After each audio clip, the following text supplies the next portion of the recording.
नमस्कार मंडळी, जय गणेश. आज आहे मुंबईतील सर्वात मोठा आगमन सोहळा.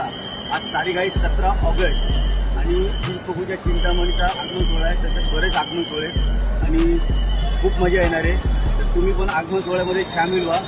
चला आपण आजच्या व्हिडिओला सुरुवात करूया. गणपती बाप्पा मोरया, मंगलमूर्ती मोरया.